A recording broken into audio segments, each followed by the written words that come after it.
Welcome back to the Red Dice Diaries RPG podcast with John and Hannah. Hi. And we know it's been a little while since we've put out an episode, but we've both been pretty busy at work, haven't we? Yay, key workers. Indeed, and obviously everything's sort of getting a bit manic around the Christmas period. But we're glad to finally get this episode out. We're going to be having a look at our schedule in the new year to see how often we think it's possible for us to put out episodes and whether we can reorganise it to make it work a bit better for us. But don't worry, we're still here. We're still going to be putting episodes out. And in this episode, as we've said, we're going to be talking about the Goblins. After all, where there's a whip, there's a way.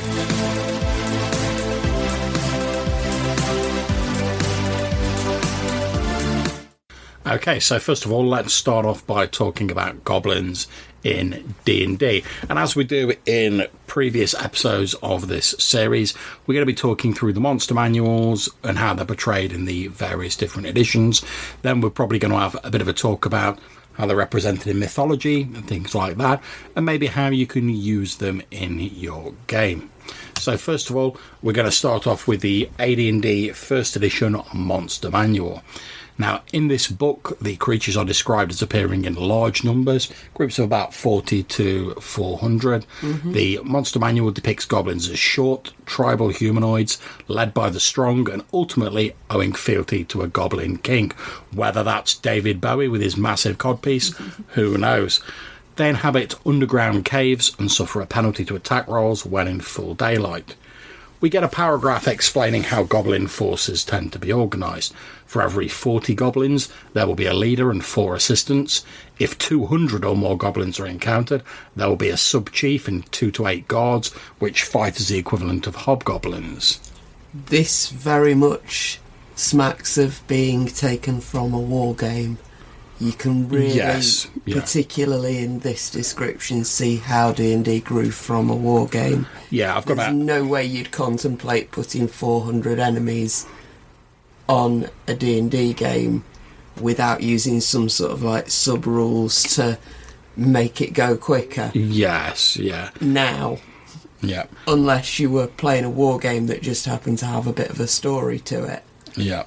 We're told that there is a 25% chance that 10% of any goblin force will be mounted on giant wolves, and if that's the case, they will have an additional 10 to 40 riderless wolves accompanying them. So again, we're seeing the sort of war game thing here, because I can't think of any encounter where I've chucked in 40 giant wolves against like your standard PC party of like 4 or 5 people. But who knows? Maybe I'm just getting a bit soft in my old age. We get a little bit of a breakdown on encountering the chief in his lair, how many juvenile goblins, non-combatants there would be, and that's rated as a percentage of the whole force. Goblins are described as being fair miners with a 25% chance to notice newer unusual construction in a sort of similar manner to dwarves, which is quite interesting if you consider, like, in mythology they tend to be related to like knockers and stuff like that. That we're told they can be in a bewildering array of colours, from dull orange to reds and yellows, although what we tend to think of now as like the standard sort of green hues aren't really mentioned at all. The black and white artwork shows a small figure with a shield and a mace. The face has like a vaguely sort of demonic look. It reminded me of like those Japanese like Oni masks that you see, which I thought was quite interesting. It doesn't look like the familiar portrayal of a goblin as we've come to know it today, really. Okay, so let's move on to the AD&D Second Ed Monster Manual. Okay, so in the Second Ed Monster Manual, we get a bit more description for the goblins. They're described as having flat faces, broad noses, pointed ears, wide mouths, and small, sharp fangs. And I do particularly like this artwork. Yeah, it's that sort of sketchy sort of like watercolour style, isn't it? Which I know a fair few of them have in the Second Ed Monster Manual book. It is quite a cool art style. We're told that they have a similar sort of colour range to First Edition D&D, but that all members of a particular tribe tend to share the same coloration. We're also told that their speech is sharp and high-pitched. The stats and habitat information is pretty much the same as we get in First Edition. We're told they live to about 50 years old, which adds like 10 to 20 years onto what we got in the First Edition. And we're also told that they kill for the sheer pleasure of it, despoiling their lairs and making them foul. So, what about third ed? Okay, well, in version 3.5, goblins are 1/3 challenger rating creatures who mob around in either small gangs of 4 to 9, bands of 10 to 100, or similar larger groups to that were described in the earlier editions. They now specifically ride the wolf-like creatures known as wargs rather than giant wolves, but are otherwise fairly similar. They're described as being bullied by bigger, stronger creatures. They have therefore become cunning, using strength of numbers to compensate for their individual weakness. They seem to be regarded almost as pests who would seem little more than a nuisance were it not for their dispositions and their high breeding rates. We are told, however, the chief goblin deity is Magubliek, which I've probably pronounced wrong, who encourages his worshippers to expand their numbers and overwhelm the other races. So this is also the edition where they get added as a playable character race. Yeah, and I think that was something that got carried on in like Pathfinder as well. I think goblins are more of a thing in that. Mm-hmm. They get -2 strength, +2 dex, -2 charisma. They're small size, so they get all the armour bonuses and hide checks and stuff for that. Yep. They're not particularly quick, 30 feet. Dark vision, bonus to move silently. I can see how it would work as a playable character. It's fairly hefty. Yeah, I mean, I think for myself, I mean, don't get me wrong. If you wanted to like run a sort of a more evil-leaning game, that's grand. I think for myself, if I was going to have goblins in a standard game, you'd have to lean more towards the like mischievous sort of trickster vibe than the sort of like evil despoiling vibe, because otherwise I don't really see how you'd fit a goblin into a normal party. I'm sure there's ways you can do it, but for me, I just wouldn't see it really as a viable option unless you leaned more on that sort of mischievous sort of like trickster vibe. Okay, so shall we move on to 4th edition then? Yeah. So this time round, we've got this little box out that sums it up quite nicely. There are goblins and then there are goblins. The word goblin refers to both the goblin creature as well as to a family of creatures that includes bugbears, hobgoblins and regular goblins. Okay. We've got a couple of notes about lore, different DC difficulties for different levels of lore. Yeah, for finding out information about them. Yeah. So, for example, difficulty 20, hobgoblins once had an entire empire in which bugbears and goblins were their servants. This empire fell to internal strife and interference from otherworldly forces. Perhaps the Fae, who many goblins hate. Which is interesting, considering how in mythology, goblins and Fae are sort of fairly like interchangeable. Mm-hmm. So, in terms of the actual goblins, like rather than goblinoids as a whole, we get a brief description, similar flavour to the earlier editions. They're treacherous creatures. They're only really dangerous in large numbers. We get stat blocks for a number of different types of goblin, from the minion goblin cutters, whose only real strength is numbers, to the shaman-like goblin hexer, who can use its powers to bestow penalties on enemies and to enable other goblins to move around the map more rapidly, taking advantage of their large numbers. The artwork here depicts goblins as the diminutive green creatures of popular culture, looking for all the world like tiny orcs, effectively, looking very primitive. Okay, so shall we move on to 5th edition? Indeed. 5th edition spends a page, half a page, since half of it's covered by a picture of a hut, describing goblins as malicious creatures who revel in wickedness and the torment of others. We're told categorically, as with 4th edition, that they belong to a family of similar creatures, including hobgoblins and bugbears, known as goblinoids, and that their kinship has expanded beyond wolves to now include rats and other such vermin. Magubliet, the Lord of Depths and Darkness, is still the chief deity of the goblins, envisioned here as an 11-foot tall, battle-scarred goblin with fire erupting from his eyes. we get 2 separate stat blocks. One for a basic goblin, which has a challenge rating of a quarter, 7 hit points, and the ability to use the disengage or hide action as a bonus action on their turn, making it easy for them to slip out of combat and reposition themselves. We also get the goblin boss, who has a whopping 21 hit points and has the ability to redirect opponents' attacks, targeting itself onto nearby goblin minions. So while they're surrounded by their minions, it's pretty hard to take them down, and they have more HP than your average first level adventurer might have, which I suppose is appropriate given that they're one of the goblin bosses.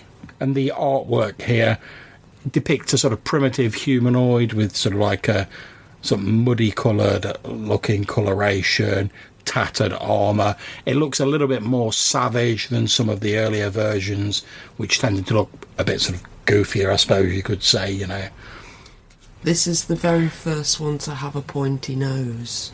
Yeah. All of the rest of them have had the sort of very short upward pointing nose, whereas this guy's got like a long hook nose, which again is more to a standard that you've sort of begun to expect for goblins. We've also got that thing here with like the ridiculously exaggerated size of their ears when they've got those massive like pointy ears, which we know from artwork for like elves and goblins and whatever has become more of a trend. Instead of having like humanoid ears with a slight point, they have like the ridiculously like fan-like sort of like backward pointing ears.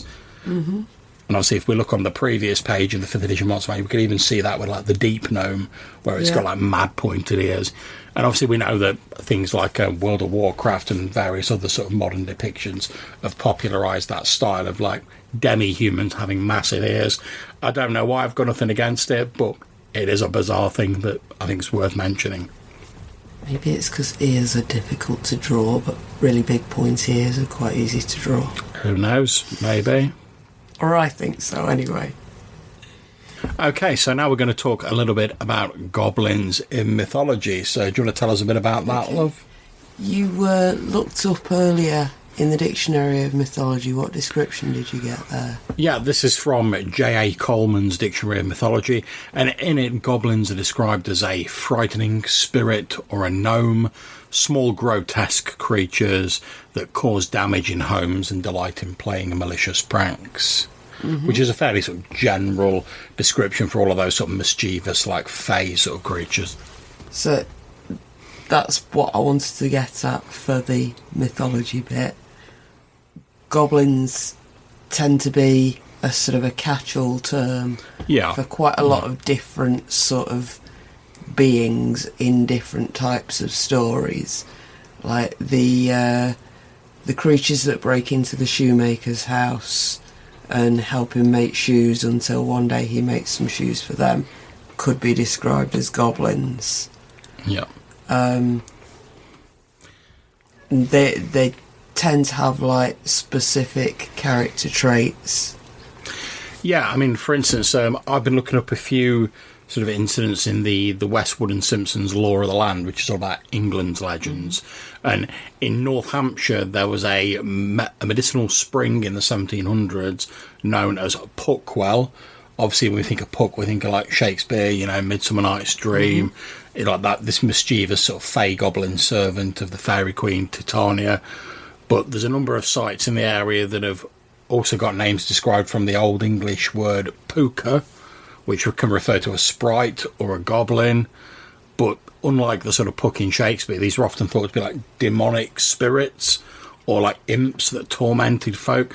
And it only seems to be sort of like later on in maybe like the 18th century that they sort of started leaning into that whole like trickster vibe, and they were more recast as like mischievous fairies rather than sort of like bedeviling like imps or demons. In early stories, they're often comical. Yeah. They're often morality tales, but they're also sometimes associated with like stealing babies, eating people. Yes, yeah. Sometimes they're evil, sometimes they're helpful. It's a very big catch-all group. Yeah, and another thing it mentions in Lore of the Land is like in the north of England and the lowlands of Scotland, they use the word cow, K-O-W, to refer to like some sort of shape-shifting like boggle or goblin that sometimes appeared as like a domestic animal or a human. It could change shape, and it used that and its power to imitate people's voices to like cause chaos and play these malicious tricks on people. And the word hobgoblins also used to represent such creatures. So there's loads and loads of these stories, and I heartily encourage people, especially the ones living in the UK, to look into like local stories about goblins. Yeah, one thing I did think was interesting and I thought it'd be worth mentioning is I mentioned that the word hobgoblin's often used then sort of interchangeably there, and some derivation of the word hob, it means elf, which I thought was quite interesting because these are two very separate creatures, but as you're saying, it goes back to like how it's a generic term at one point. Yeah, see, they are very separate creatures in our minds because we play D&D. Yeah, quite. But the main point I'm trying to get across here is that a lot of these creatures were sort of catch-all terms. Oh yeah, definitely. And there was a lot more sort of similarity between an elf and a goblin a long time ago, to the point where the two words were interchangeable to describe something that in D&D terms would have entirely different stats from either. Like a boglin or a hobgoblin. I mean, I think you see that separation coming a bit more sort of later in literature, and certainly in like Tolkien, which I'll talk about later, you see that separation. So, the next bit I wanted to go on to was like the early 20th century fantasy. Okay. Which includes Tolkien. And just before we get into Tolkien, I wanted to mention Enid Blyton's Goblins. Okay. I'm not really familiar with them. Well, there weren't many of them. Okay. They were mostly in the Faraway Tree series. Which I've not read. And they were pretty much just naughty children. Right, okay. They were the naughty one in the story that the other children were good and told a grown-up or helped like get their comeuppance somehow. See, I've got to admit, I only really know Enid Blyton from like the Famous Five and like the Secret Seven.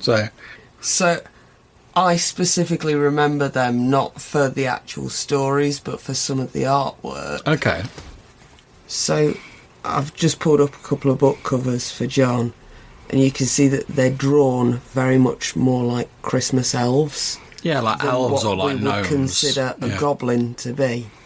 Yeah, I mean, if you look down here, I'm looking at that illustration of the one called the Goblins Toy Shop, and the guy who's on it is pretty much the stereotypical sort of like leprechaun. You know, a sort of wizened, like short old man, pointy ears, beard, mischievous smile on his face, a slightly odd sort of out of kilter clothing.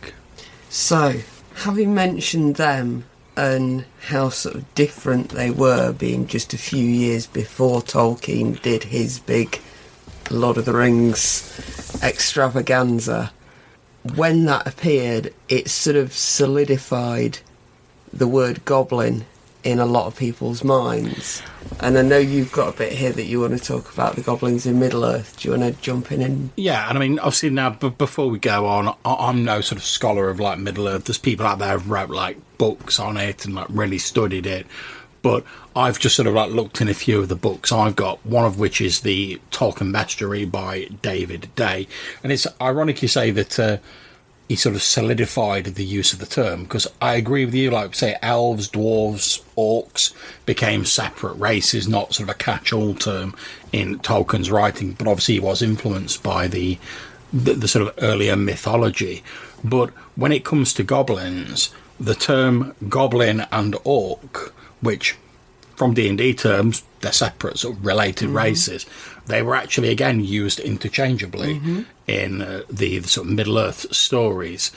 We know that they're described in the bestiary as creatures who dwelled in darkness during ancient days, creatures who were known as orcs.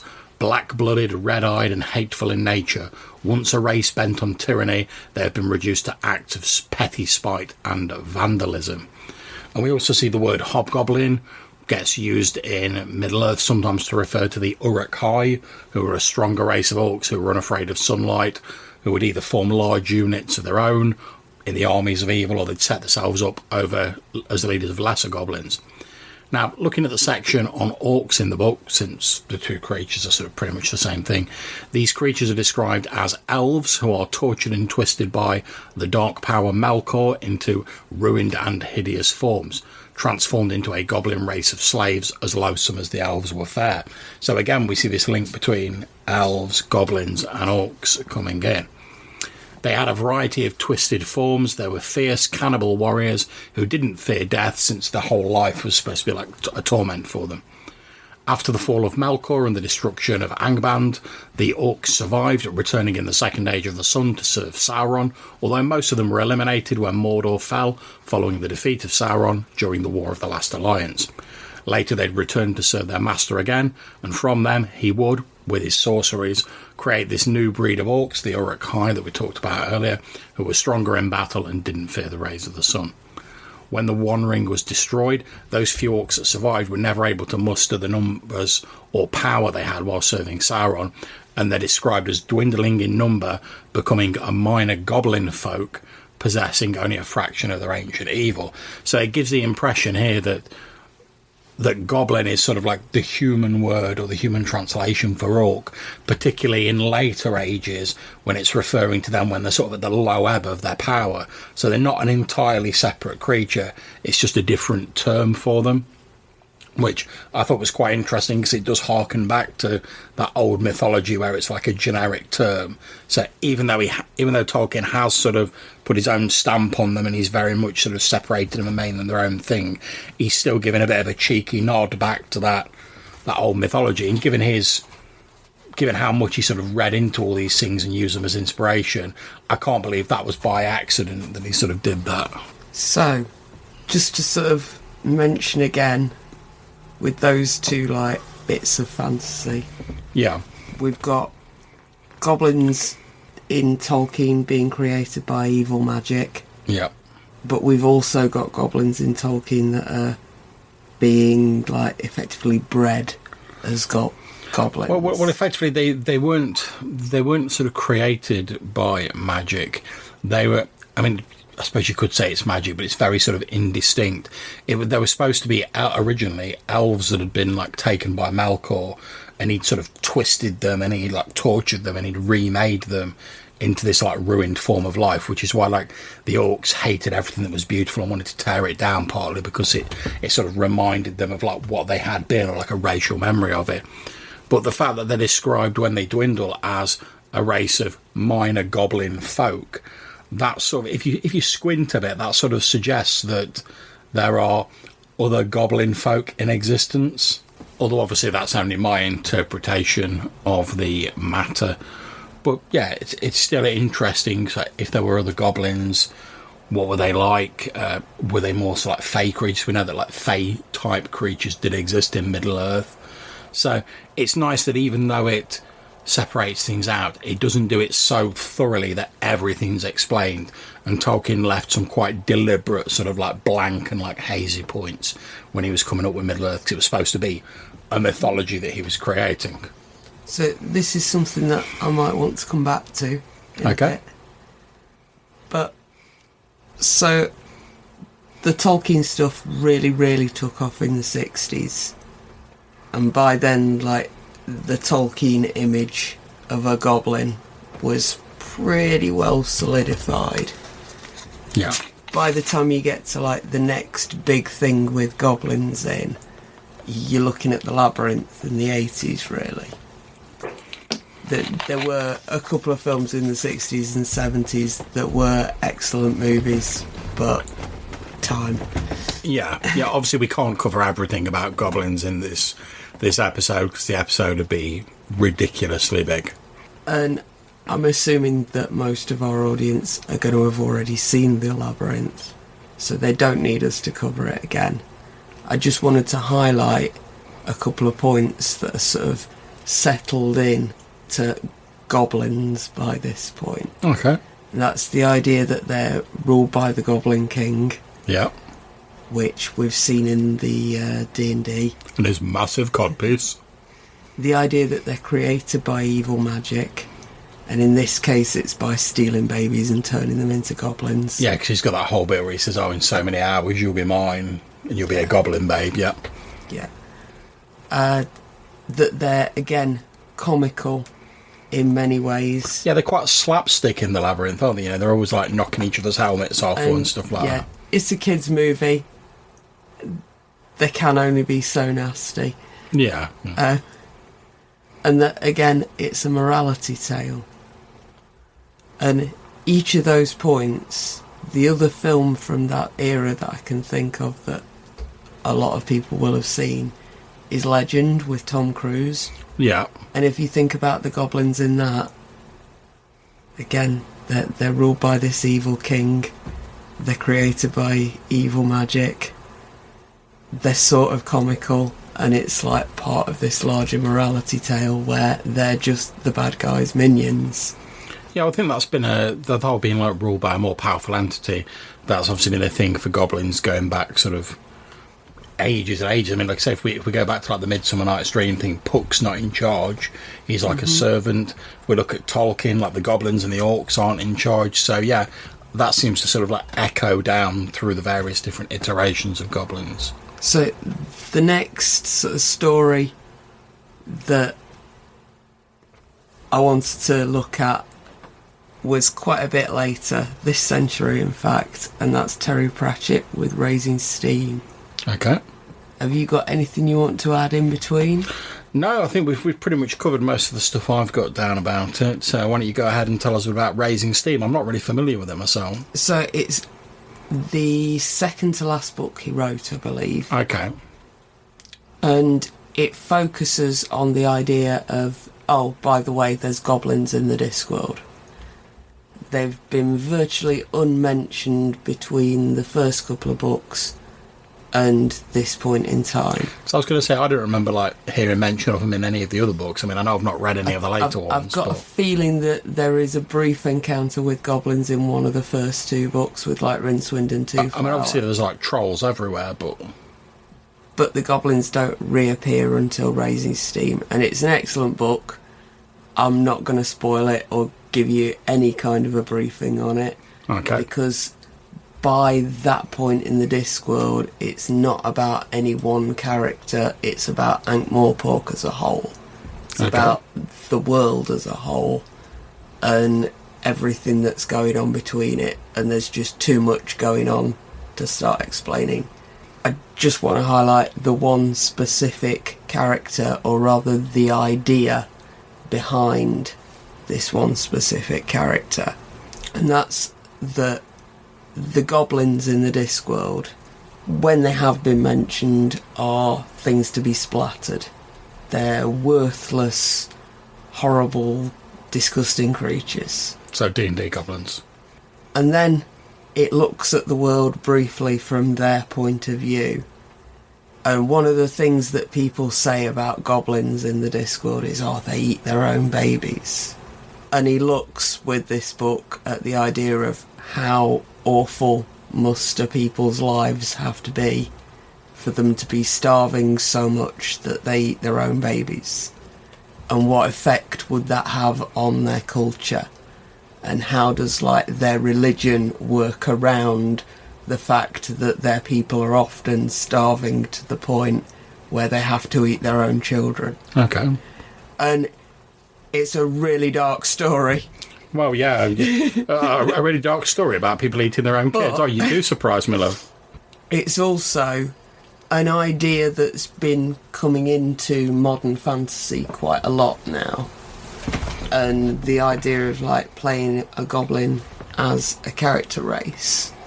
Yeah, I mean, there's that whole thing at the moment where a lot of people, not all, but a lot of people are trying to move away from that idea of like, here's the stereotypical evil race that you can go into a dungeon and splatter without any sort of moral quandary.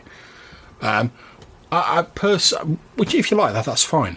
But personally, I don't know. I mean, don't get me wrong, I can see the benefits of trying to elaborate on a culture rather than having something as like a sort of two-dimensional stereotype. But I can also see, for the point of a fantasy game like D&D, like having like a villainous race you can splatter without having to like wrestle with your conscience all the time can also be a benefit. I mean, every time you go, oh, let's go do some dungeon delving in D&D, you don't want to be like delving into like morality plays and stuff like that. You want to kill some monsters, grab their treasure, get some XP, and get out of the dungeon. But I can sort of see it from both sides. But you're right, more people are sort of moving towards that. So this whole idea, it's something we've sort of encountered a couple of times when we've been looking into other creatures. Specifically, we noted that the Red Caps were probably at some point like English propaganda against Scottish people. Yeah. And a lot of various stories have used certain fantasy races to represent certain groups in the real world. Yeah, for the point of covering a story. Yeah, it's an old. Obviously, we don't endorse it, but it's an old sort of like tactic that's been used throughout history, where you take like a stereotypical portrayal of a group of people, you exaggerate their supposed characteristics to make them seem villainous or monstrous, because then you can justify your actions against them. Of being, oh no, we're not just picking on this group of people because they've got some stuff we want or whatever. Oh no, it's because they're monstrous like things, and so we're in the right to like getting rid of them. Is sort of how it's often portrayed in this sort of like bit bigoted worldview. So I was thinking about how in modern society there are certain groups that are treated in this way. Yeah. And like poor kids off council estates, running around causing trouble, mugging people. This is effectively the stuff that goblins do in D&D. Yeah. And I was thinking about the Attack the Block kids. Oh, yeah. And how that could play out as a really interesting fantasy story of someone getting like pulled into a goblin tribe to have to deal with a greater threat. I don't know, man. I mean, I have a sort of knee-jerk trying to pull away from any ideas like that after watching Bright with Will Smith in it, which I thought was absolutely terrible. I don't need to see the like orcs in the hood like movie again. I wasn't suggesting you modernise it. I was suggesting you D&Dify the basic story. Thing is, I think it could be interesting, but I think certainly with the film Bright, I mean, for me, it was just a bit too on the nose with like the sort of allegory. Indeed, and when you're doing that kind of stuff, if you're not good at it, I tend to think that leaning very far into the fantasy element works better. Yeah. Whereas if you are good at it, all power to you. Yeah, I think it's a difficult thing to pull off properly, because you've got to do it with a little bit of subtlety, and you've got to have like a bit of a light touch when you're doing it. Otherwise, it just comes off as very clumsy, and sort of like it almost feels like, as the audience, you're sort of being talked down to, like, oh, you're not intelligent enough to understand this, so we've had to make it really obvious and like put it up in your face, which was part of my issue with the film Bright, apart from the fact the script was terrible.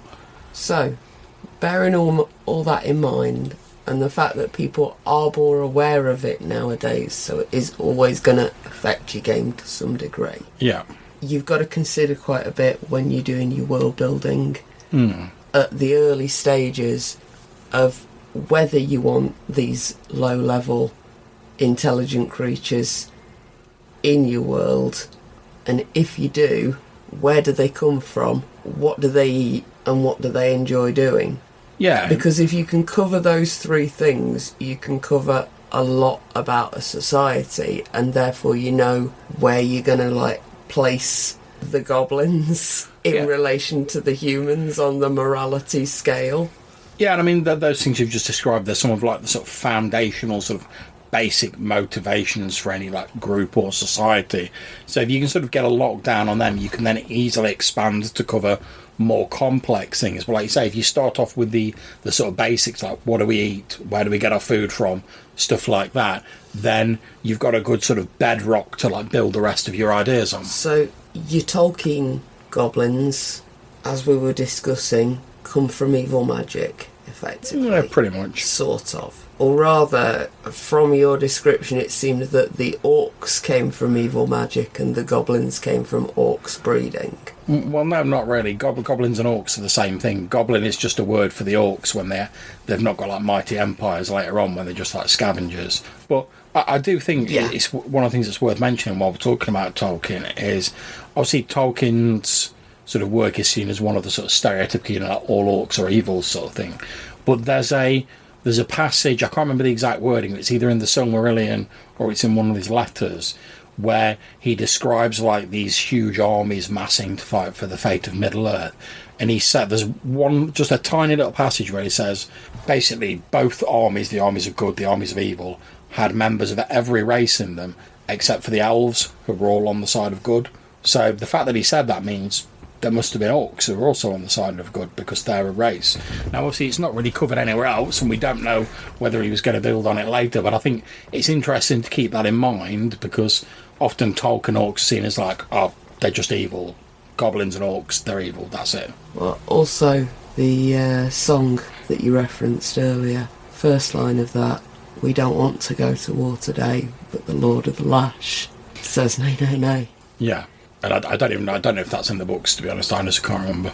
It very much covers this idea that is sort of in there, though, that the goblins don't necessarily want to be fighting in Sauron's army, but they have to, because otherwise they're going to get beaten up and murdered by bigger goblins. Yeah, and whilst I don't know about that song from the animated version, there's definitely a bit in Lord of the Rings, I forget the names of the characters, but it's when there's the two orcs they've captured Frodo and they're sort of fighting over what should be done when they end up having a big scrap. There's those two characters, there's a bit where they're sort of talking, either then or earlier on, when one of them's suggesting to the other, oh, wouldn't it be great if we could just like get some boys, like get out of here and do our own thing, and not have like the Dark Lord over us. So I'm not saying they would have gone and instantly become charitable paragons of virtue, but the fact is that they're sort of saying like, you know, we'd like to get out from under this, because like, all these wars and everything we're fighting are because like the Dark Lord's like compelling us to do it, suggests that without that influence, maybe they wouldn't have been sort of like 100% evil. Who knows? So, a few more questions for Goblin world building, and obviously these would apply to any other race that you wanted to feature as being potentially there for the heroes to splat. Yeah. However you wanted to arrange your game world, interesting questions to ask for world building. So, but specifically looking at goblins and what stereotypes you'd expect to begin with. If a goblin wanted to, could they be gainfully employed in like human society? Yeah, get yourself down to Gringotts, that'll be alright. Sorry, I was just blowing your mind with that Harry Potter reference. So yeah, that's another way that they've been used to cover a group that many people don't like. In this case, bankers. Yeah. So what sort of places would hire you goblins? So you've just mentioned one.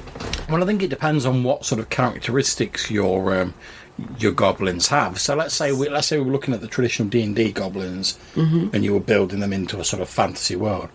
We know from the various monster manuals we've looked at earlier in the episode that they've got a facility for mining. So if they're sort of like, if their mischievous sort of leanings could be brought under control, they breed a lot. We've got to assume they pick up these mining talents fairly quickly.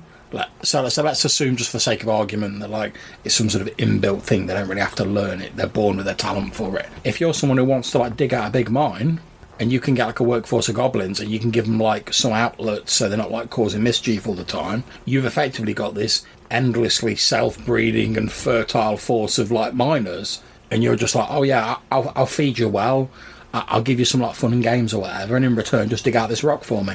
Okay, so one of the thoughts that I had was goblins who enjoy eating meat, like being nasty and malicious, possibly hired by an abattoir or a butcher. Oh, to like dispose of the waste and stuff like that. They can eat as many chicken heads as they want. The city goes through a few hundred chickens every day, probably a few thousand chickens every day. who's going to kill all those chickens and not feel bad about it when they get home? I mean, I could see if you wanted to. I don't think that's a good idea, but I could see if you wanted to. You could, and I'm sort of like leaning more towards a slightly sort of Victoriana sort of vibe here. I could see goblins, which are very much described sort of in D&D terms. They're sort of like an underclass of creature. Mm-hmm. So whether it's like other goblinoids or whatever, they're sort of the bottom rung of the ladder, basically. That's why they've had to become crafty and cunning, because there's far stronger creatures that can just brute force it all over them if they want to. I could see if you were like looking at some sort of urban fantasy, like Victorian inspired setting or whatever, that the goblins could almost become like an analogy for the sort of the poor sort of like working classes of that. So, you know, you might have like your goblins like being street sweeps, or maybe they're the people who like pick through the mud on the Thames, like looking for bits of tat they can sell to people. What was it called? Carnival Row? Yes, yeah. Yeah. So, if you're hiring goblins, what sort of people are going to be patrons of your business? Are there going to be people who are going to be unhappy about the goblin mining? Are there going to be human miners and dwarf miners that are angry? Well, because they've been put out of business. They're being put out of business.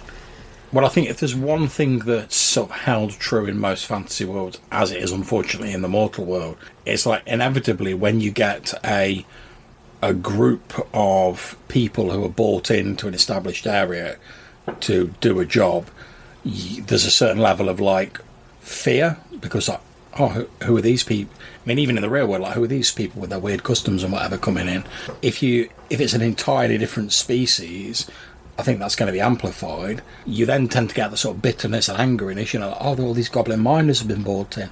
All of us dwarves are out of jobs. Like, what are we going to do? And that inevitably tends to lead to like acts of violence against the new group being brought in. So maybe you get like sabotage on like some of the mines, because like, or like the Dwarven Miners Guild are like picketing them because they're like, oh, you can't trust these goblins, they eat their own babies, everyone knows about that.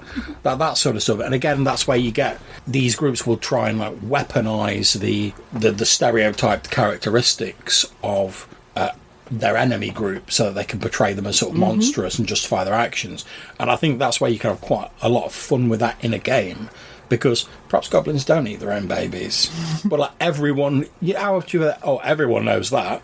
Maybe the only reason everyone knows it is because everyone's been telling the story for so long that everyone just assumes it's true. Perhaps the goblins are like horrified by this idea they eat their own babies. I mean, after all, if they're eating them all, how are there so many goblins about? But maybe for them it's just not worth trying to like educate people who are trying to protest it, because they're like, well, they're not going to believe us anyway. So maybe they just get on with doing what they do. So, what about the law? Would the law treat goblins the same as humans? I think there's a couple of different ways you could go with that. I mean, you could have it, if you want to go for the standard sort of like generico fantasy sort of grab bag of different races, let's call it the 5th edition of fantasy, then you can just go, oh, whatever civilised humanoids, they've got the same rights, everyone can play whatever. You want to play like a half dogman unicorn, that's fine, you go for it.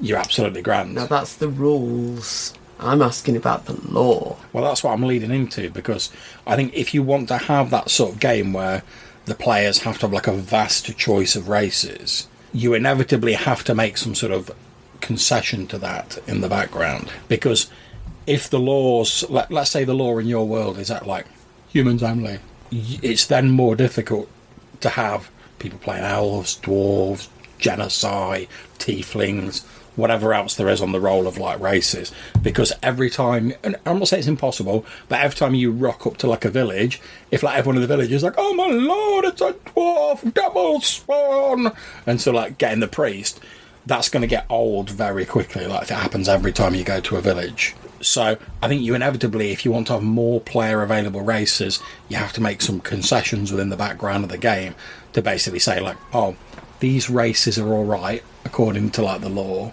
these monstrous less playable races aren't. And we've got a classic example of that we've seen in D&D, which is the half-orc. Now I remember when they were sort of like first around in like 1st edition, 2nd edition AD&D, they were supposed to be like looked on very suspiciously You know, that if you rocked into a town or a village with a half-orc as a member of your party, until they'd sort of proven they could be trusted, people would be like, oh, you know, them orcs are like our first sign of anything, like he's going to like get violent, he's going to start flipping the tables and like burning it down and coming for our women and stuff like that. You know, you can't trust them. Whereas as the game went on and more people wanted to play half-orcs, they eventually got sort of like folded into the game. Whereas now, although they maybe get the odd sly look, it's not as sort of pronounced as it was in earlier editions. And I think you have to do the same with these other races if you want them to be mainstay player races. So if you just want to say like, oh, goblins aren't like a mainstay player race, but we're going to have one just this once, fine. You could have like goblins are discriminated against, maybe they're outlawed, and it could be quite fun to like sort of like role play that and how your character tries to overcome that. But I think if you wanted to make it a regular player race that anyone could just pick up and play, that sort of stuff's going to get old very quickly. What if it was the race of all of the player characters? It depends. I mean, if you want to run a game that's very focused on that sort of vibe, then yeah, I could see that working. But you're probably not going to want to do that for every campaign. It'll probably be for a specific campaign. See, another idea that had occurred to me with the goblins was the idea of Robin Hood and his merry men, and them being the sort of trickster characters hiding out in the woods, ambushing people, robbing people. Yeah, I could see that working, but again, it's going to give you a very specific flavour of campaign. Yeah. And like a lot of these ideas, you've got to be interested in that specific idea of campaign. Now, if you said, oh yeah, we're going to start a campaign, you're all going to be playing goblins. Goblins are like outlawed because they're believed to be like these demonic creatures who eat their own babies and whatever, but you're going to be trying to like fight against that in a Robin Hood and the Merry Men style. If all your players are up for that, that could be great. It could be very interesting for that one campaign. But chances are, if you then finish that campaign and you go on to the next campaign and you're like, right, you're all playing goblins are outlawed, the players aren't going to be quite as enthused about it. Whereas I think if you're going to sort of run something for like a regular campaign and you want it to be like ongoing or like a regular campaign would you want to use for multiple games, you have to have a certain sort of baseline level rather than, whereas if you're just running it for a one shot or a one-off campaign, you can obviously like skew those quite wildly based towards whatever the principle of that campaign is. Okay, so different sort of ways that you could have arrangement of goblin society, goblin communities. Okay. And obviously to some degree this is going to depend on how integrated they are into the rest of the world. Yeah, and obviously to anyone who's listening to this, obviously we're just throwing ideas out there. If you're going to use this in your games, you would have to tweak it to fit your specific game. Absolutely. But we're just trying to talk generally and sort of bounce a few ideas off each other. I'm asking questions. I'm hoping they help people flesh out their campaign. Yeah, exactly. Yeah. That's the point of this series, to try and give you a bit of inspiration. We're coming up with a few ideas off the cuff as we go along. That's right. So, goblin communities. Yeah. First up, is there such a thing as a goblin community? Was there ever? Are goblins just creatures that turn up now and then around human habitation, perhaps as a result of evil magic, or something horrible growing somewhere, or fungal spores, eggs being dropped? Well, I mean, I think an idea that I'd certainly be interested in is, in a lot of the early monster manuals, it describes that goblins have a tribal society, and then it goes on to say, oh, and this tribal society is, there's a big boss at the top, some little bosses underneath him, and then there's all the goblins. Now, we know that, like, in reality, that's not how tribes of people were, like, really organised. So, but obviously it's a stereotype and an artifice that works within the game to keep it simple. So you can go, yeah, in the tribe, we've got 20, like, sub-bosses, then we've got 40 wolf riders, and we've got whatever.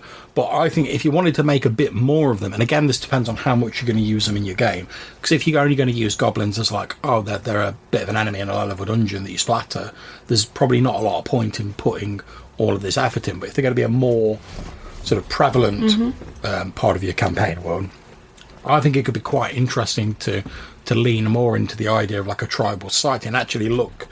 I mean, and I'm no expert, but it'd be interesting to look at some of like the real world like tribal societies and see how they worked, and then maybe sort of map, not exactly, but take inspiration from that for how the goblins behave.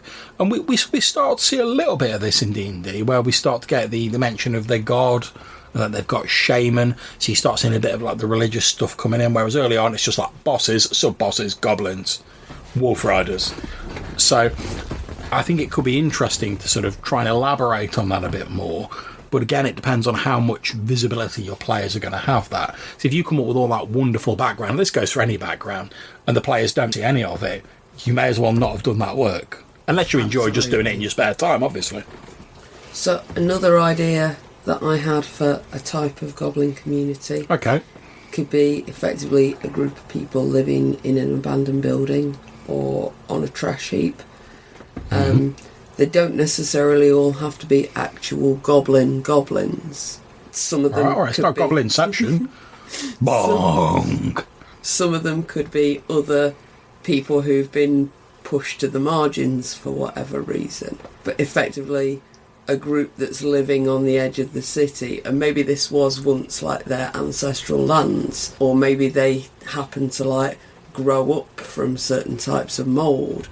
Yeah. There's so many different ways that you could have goblins appear. That's why where do little goblins come from is such an important question to your campaign world, and to how to sort of go on with this sort of idea once you've got hold of one.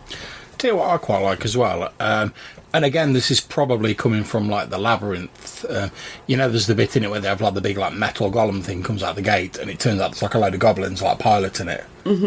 I like that idea as goblins as sort of like tinkerers and sort of like mechanics. And if you look in Tolkien, although orcs and goblins are portrayed as being like quite primitive, when you actually look at like the technology they have in terms of like real world technology, got the Fire Nation stuff. Yeah, they've got like the battering rams and the siege weapons and stuff like that. And although it all looks grimy and it all looks brutal and orcish and whatever, the actual technology level is like quite a bit higher. And I also like, although it's a more whimsical version, in Labyrinth you see like they've got like they're like little rocket launchers with little spiky balls and stuff like that.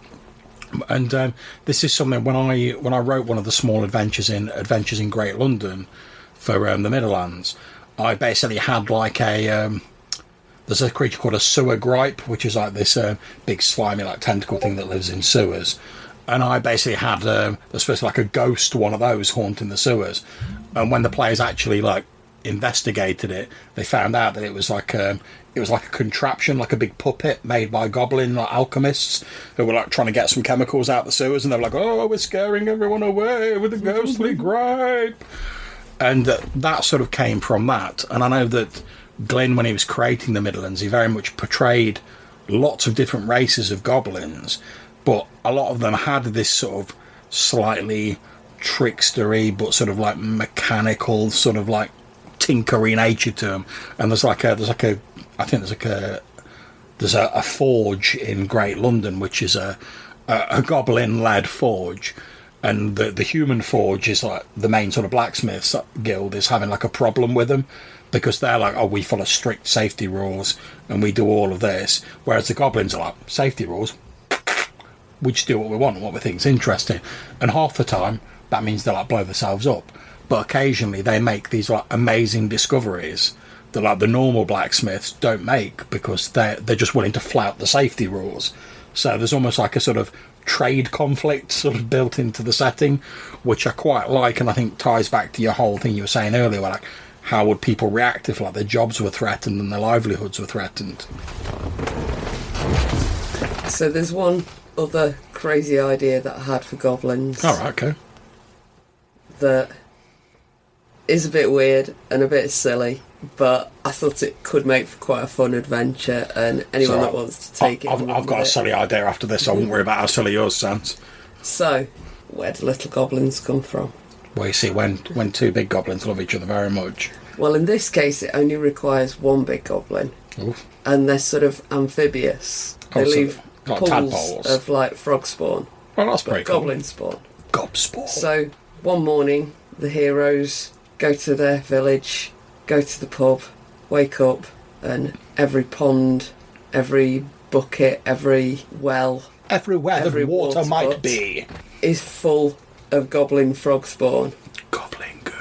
And they know that they've only got so much time before it hatches out, and that for the first, say, 6 months of their life, goblins are horrible, ravenous monsters.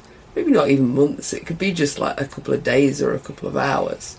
But that there's this growing period from spawn to goblin. Okay. Where it's a ravenous monster, it's just going to eat everything in sight. It's got no concept of right, wrong, good, bad, what's going to get it hurt, what's not going to get it hurt. It just wants to eat and run and chase things. That's pretty cool. Because toddlers are scary. I tell you what might be an interesting thing, depending on how closely you wanted to link the goblins and the other goblinoids. What if, like, when they hatch out from the tadpoles, like, the goblin is like the tadpole form, and then, like, if they're left too long, they become hobgoblins, orcs, whatever you want. And then maybe if they're left really long, they become ogres or whatever. Well, this was what I was thinking. See, that could make a really good, interesting first session where you see this problem as it plays out and your characters try to deal with it. Yeah. Like, in the story arc that I'd be thinking of. But then later on, you've got maybe a couple of these creatures that have survived, that have effectively started to gain sentience, started to learn the local language. They've got no parents to learn from, but maybe they've started to make themselves useful here and there on a farm or in a local shoe shop. And you're then left with this thing of your player characters know about these creatures and know, like, how horribly destructive they can be during this breeding cycle. But they also know that they can grow up into, like, adult, sentient, intelligent creatures. I think it'd be quite cool as well. I mean, depending on how subtly you wanted to sort of, like, make this background known, is it might be quite cool if, let's say, when they're fighting, like, a load of goblins, like, at the start, maybe they come across one with, like, a distinctive physical characteristic. Like, maybe he's, like, I don't know, maybe he's missing an arm or something, or he's got, like, a distinctive marking on his face. And then, like, a few years down the line, they come across, like, an orc or an ogre that has exactly the same physical characteristics. And most players might just be like, oh, that's a bit weird, and they carry on to, like, splat the ogre. But, you know, if they're interested, you could potentially then lead into, like, oh, this is actually the same creature. So I thought that could be quite interesting, yeah. Quite like that. My silly idea was going to be, you were talking about goblins being organised, and one of the things that struck me is certainly later on when they're talking about the smaller groups of goblins, is they could be very much like a gang of some sort. And you were talking about attack the block, which sort of got me thinking about that. And I was thinking, what about the old West Side Story? Yeah, Romeo and Juliet with goblins. Exactly, yeah. So that could work. So in that you've got a single species, obviously humans in the original one, but it could be goblins in this. And we see sort of like hints at this where it talks about the different colorations of goblins in the monster manuals, and it says that all of a single tribe tend to share the same coloration for obvious reasons. So what if with these smaller gangs, instead of like having like the gang colours or whatever, maybe it's like a physical characteristic, and you could portray them as they're not having a go at each other because one's goblins and one human or whatever. It's two groups of goblins who are maybe competing for a resource. Maybe they've got some like ancient beef between their chiefs that they're trying to sort out, and you could actually have the players, and again this is a bit like our sort of Bugbears Bullywugs episode, where you could have the players stumble into what at first they think is like, oh, it's just a load of goblins, like being goblins. And then gradually they get to know, actually, there's two groups of goblins here, or maybe even more. And they're both sort of competing over something, and they're fighting each other as much as they're fighting us. Or maybe they weren't actually bothered with the village they've been messing with, but the village is just getting caught in the crossfire. So, and I think the reason that's interesting is because that presents a whole different slew of ways of potentially dealing with it. Because obviously, yeah, you could just romp in and kill all the goblins, problem solved. But you could also go like, well, what are they? Is the problem? What are they competing over? What's driving a wedge between them? Maybe we could sort that out.